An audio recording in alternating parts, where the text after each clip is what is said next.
Hello नमस्कार मोर YouTube channel आने नतुन video आपलोक সকলোকে স্বাগতম জনাইছো। আজি এটা আপোনালোকক ভাল খবৰ দিবলৈ ওলাইছো। মুখ্যমন্ত্ৰী ডাঙৰীয়া আজি সংবাদ মেলত কেইটামান অসমৰ প্ৰত্যেকটো পৰিয়ালৰ কাৰণে ভাল খবৰ ঘোষণা কৰিছে সংবাদ মেলত। এই সংবাদ মেলত দৰিদ্ৰ পৰিয়ালৰ কাৰণেও কৰিছে, যিবিলাকৰ ৰেচন কাৰ্ড আছে তেওঁলোকৰ কাৰণেও কৰিছে, আৰু কেইটামান ভাল ভাল কথাও কৈছে, মানে বহুত ভাল ভাল ঘোষণা কৰিছে। তো সেই গোটেইকেইটা ঘোষণাৰ বিষয়ে আপোনালোকক কম, তো আপোনালোকে মোৰ ভিডিঅ'টো শেষলৈকে চাই থাকিব।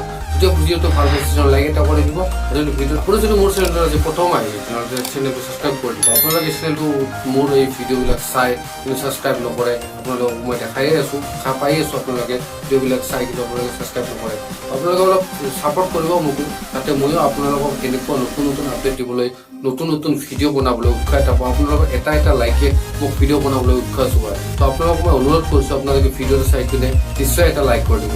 লাইক কৰিলে মই ভিডিঅ' বনাবলৈ উৎসাহ পাওঁ। তো বলক আজিৰ ভিডিঅ'টো আৰম্ভ কৰোঁ। মুখ্যমন্ত্ৰী ডাঙৰীয়াই কি কি ঘোষণা কৰিছে আপোনালোক সংবাদ মেলত গোটেইটো দেখাই আছোঁ।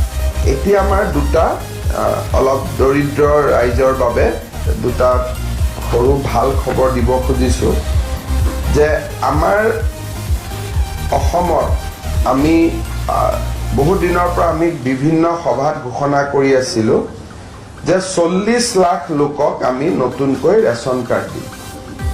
40 লাখ লোক যদি আমি ৰেচন কাৰ্ড দিওঁ তেতিয়া পৰিয়াল 10 লাখ হ'ব, আৰু এই 10 লাখ পৰিয়ালক আমি ৰেচন কাৰ্ড বিতৰণৰ বাবেও আমি ডিচেম্বৰ মাহটো ধৰি লৈছোঁ যে ডিচেম্বৰত আমি সমষ্টি পৰ্যায়ত একোখন মিটিং পাতি এই গোটেই ৰাইজক আমি ৰেচন কাৰ্ডখিনি দিয়াৰ ব্যৱস্থা কৰিম। আৰু এইবাৰ আপোনালোকে জানে যে ৰেচন কাৰ্ডৰ লগত 5 লাখ টকাৰ বিনামূলীয়া স্বাস্থ্য সেৱাও তেওঁলোকে লাভ কৰিব পাৰিব। এফালে ৰেচন পাব, চাউল পাব, এফালে তেওঁলোকে আমাৰ বিনামূলীয়া স্বাস্থ্য সেৱা পাব। এটা মই সৰু আমি কাম এটা কৰিব খুজিছোঁ।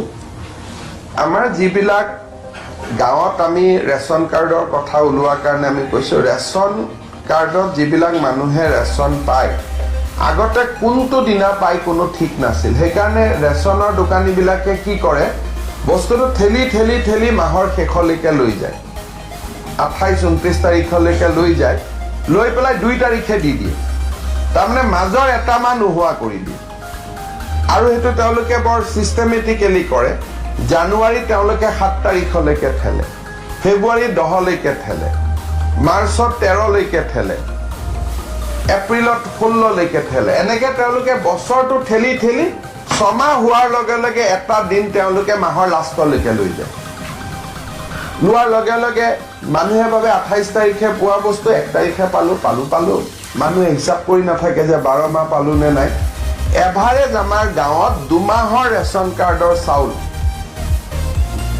বহু সময়ত তেওঁলোকে বিক্ৰী কৰি দিয়ে আৰু আমি ধৰি থাকোঁ। সেইকাৰণে এইবাৰ আমি ঠিক কৰিছোঁ যে ৰেচনৰ চাউলটো 10ৰ পৰা 16 নৱেম্বৰত দিব লাগিব, আৰু 16 তাৰিখে DC আমাক ৰিপৰ্ট দিব লাগিব যে সকলো বিতৰণ হৈ গ'ল। চ' এইটোক আমি নাম দিছোঁ অন্ন সেৱা সপ্তাহ। এই মাহত আমি পাইলট আৰম্ভ কৰিম, জানুৱাৰীৰ পৰা ইয়াক আমি ষ্ট্ৰিক্টলি ইমপ্লিমেণ্ট কৰিম যে 10ৰ পৰা 16তে ৰেচন পাব লাগিব। 16 তাৰিখৰ পিছত আৰু ৰেচন নহ'ব, আৰু 10ৰ আগতো নহ'ব, নিৰ্দিষ্ট দিনত হ'ব, যাতে মানুহে 17 তাৰিখ হ'লে আমাক কমপ্লেইন দিয়ে যে মই ৰেচন নাপালোঁ বুলি। চ' এই এটা নতুন আমি প্ৰয়োগ এটা কৰিব খুজিছোঁ। মই ভাবোঁ যে সেই প্ৰয়োগটো আমি কৰিব পাৰিলে আমাৰ বহুখিনি যিটো অভিযোগ আছিল ৰেচনৰ ওপৰত সেইখিনি আমাৰ নোহোৱা হৈ যাব।